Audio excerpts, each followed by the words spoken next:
La siguiente pestaña, después de objeto, es el slice. El slice es el programa que viene instalado dentro del Repetier, el cual nos va a permitir descomponer esta pieza de objeto en STL en fetas, ¿no? Que serían las capas que va a hacer la impresora en esta superposición de capas. Bien. Este programa ya tiene preinstalados no solo el Cura Engine, sino viene con el Slicer. Si nosotros vemos el título que dice Slice con Slicer, debemos ir acá abajo y modificarlo, ya que nosotros lo que vamos a enseñarles a usar es el Cura Engine, que es estos tres programas, Slicer, el King 4, el Cura Engine, el Prusa i3 Edition. Todos esos programas son algoritmos matemáticos que lo que hacen es descomponer estos objetos en 3D en esta suerte de fetas para poder imprimirlos. Dentro de estos programas hay algunos que son mucho más profesionales y hay otros que son más amigables con el usuario. El Slicer tiene muchas configuraciones, nosotros lo que vamos a usar es el Cura, el cual nos permite hacer impresiones sin equivocarnos tanto, ya que nos oculta gran parte de la configuración y solo nos deja manejar una parte de estructura, lo demás lo resuelve solo el programa. Una vez que nosotros conseguimos tener con este programa seleccionado este título que dice Slice con Cura Engine, lo que vamos a venir a programar es esta parte del programa que acá nosotros ya lo tenemos configurado, pero en realidad en nuestro perfil de impresión de nuestro programa viene la configuración default, que es la que descargamos todos, y en el perfil de filamento también nos viene la configuración default, y es la única que tenemos. Bien, nosotros vamos a ir acá a este botón de Configuration y lo que nos va a abrir es esta pestaña nueva donde teníamos la vista 3D, que sigue estando la vista 3D, nada más que ahora tenemos una nueva pestaña que dice Cura, en donde Cura Engine Settings se separa en dos perfiles, principalmente el de impresión y el de filamento, que son precisamente estos perfiles de impresión los que vamos a seleccionar para cuando nosotros querramos que nos resuelva este objeto en G-Code. Entonces, yo ya tengo mi configuración hecha. Esta configuración es la que nosotros siempre enviamos por correo. Es simplemente nosotros lo que hacemos es exportar este archivito que nos va a quedar como Repetier Cura Print Configuration, RCP, donde nos va a quedar New Configuración de impresora 3D.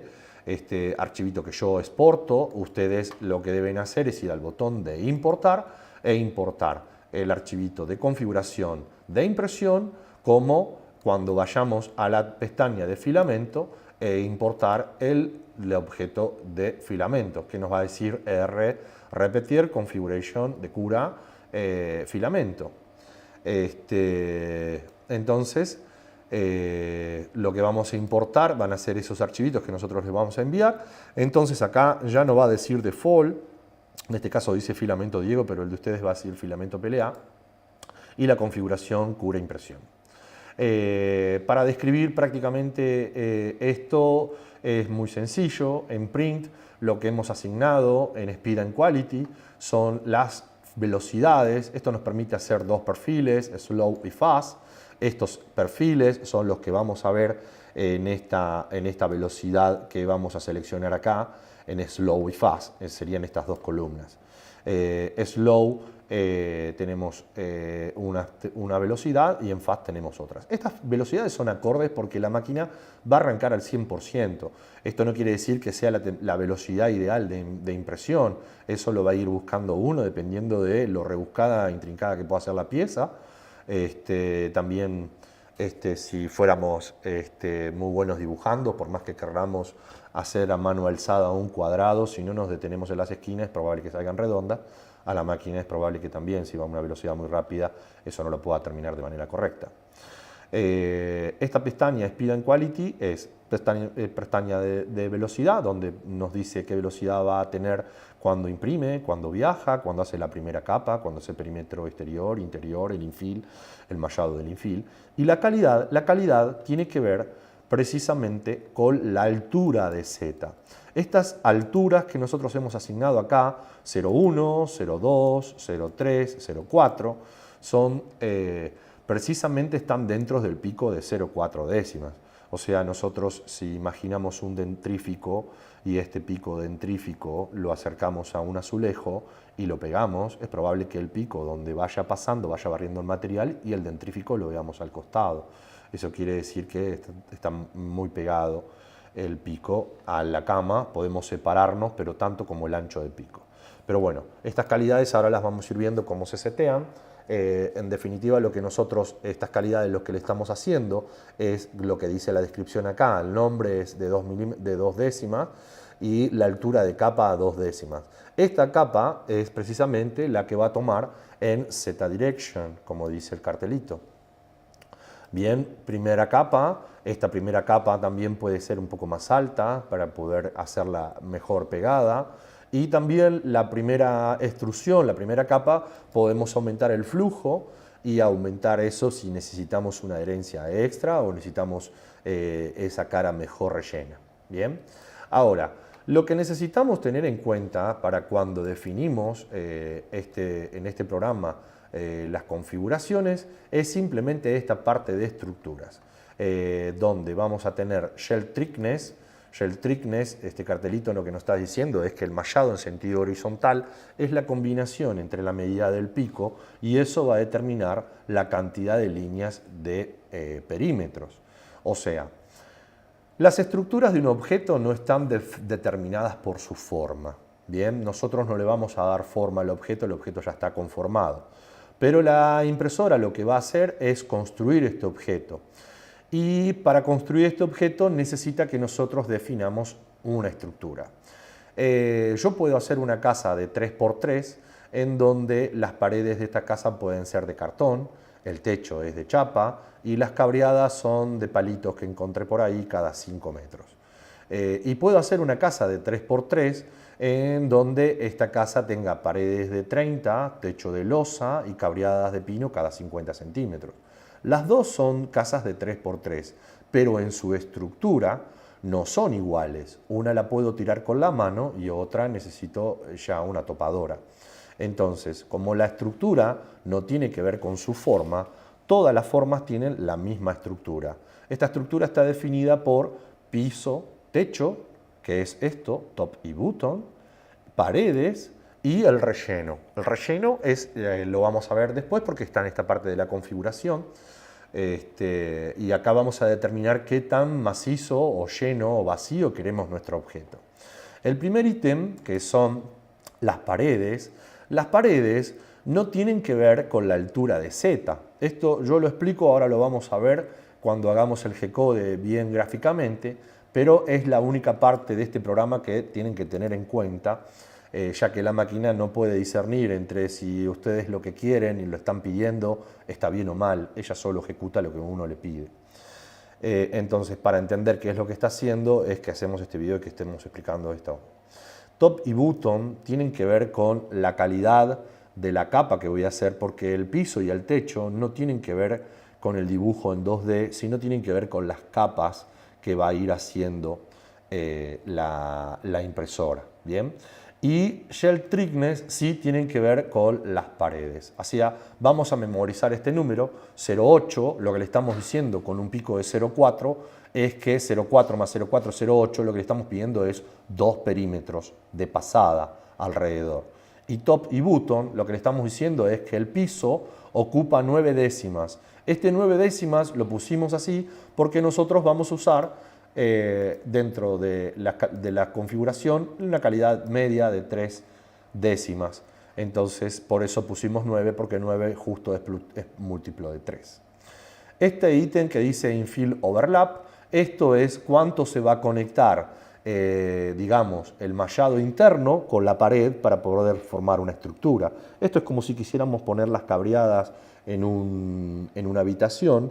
Nosotros vamos a hacer unos pequeños agujeros en las paredes para poner estos palos y estos agujeros podemos hacerlos de 5 centímetros, de 15 o podemos hacer los pasantes. Acá lo que le estamos indicando es que el infill se cose con la pared un 20%. Si pusiéramos un 100, veríamos las cabreadas interiores, las veríamos en el mallado exterior por el lado de afuera. El patrón de relleno, en los patrones de rellenos tenemos automático, donde lo seleccionaría solo la máquina, grillas, que serían unas grillas cuadradas, líneas. Estas grillas cuadradas están buenas porque es una estructura que por forma trabaja y le da mucho más estructura a la pieza. Lo que sí no es bueno para mallados, porque como las cabreadas quedan siempre en el mismo lugar, a veces en la malla se nota el entramado de cuadrículas de adentro. Entonces, si se va a encargar de, no va a ser una pieza mecánica, va a ser una pieza de exhibición, podemos elegir líneas. Esto, como son líneas intercaladas entre capa y capa, lo que hacen es que las líneas interiores no queden siempre en el mismo lugar y eso hace que sea mucho más prolijo el mallado exterior. Concéntricas líneas es otro tipo de relleno que puede tener alguna utilidad. Sólido top y sólido bottom, esto es si no queremos techo o no queremos el piso, también podemos de un cuadrado quitarle el relleno, quitarle el techo y hacer solo paredes y piso, y eso nos quedaría como un vaso cuadrado. La parte de soportes, los soportes también vienen tanto en líneas como grillas. Esto es más tupidos o más fáciles de sacar. El ángulo de a partir desde donde va a empezar a hacer los soportes, por defecto viene en 60 grados. Nosotros lo podemos variar para que, por ejemplo, en este caso yo puse 44, de querer soportes a 45 grados ya me los haría. El filament es cuánto soporte voy a poner, un 10, un 15%, son más o menos soportes, eso es lo que vas a ver qué pasa. Las distancias y todo esto, preferible no tocarlo.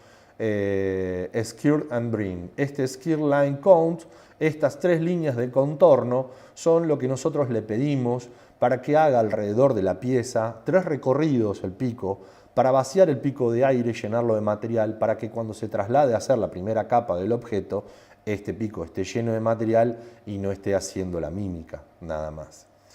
En extrusión, en esta pestaña prácticamente acá los valores están todos ya prefijados, no habría que tocar nada, la retracción ya está asignada, esto tiene que ver con el extrusor que estamos usando y los filamentos que estamos usando. Si usamos los filamentos que nosotros les enviamos no van a tener que variar esto, si hay algún otro filamento que vayan a usar por ahí tengan que variar algo, pero generalmente esta es la configuración que más le va a funcionar.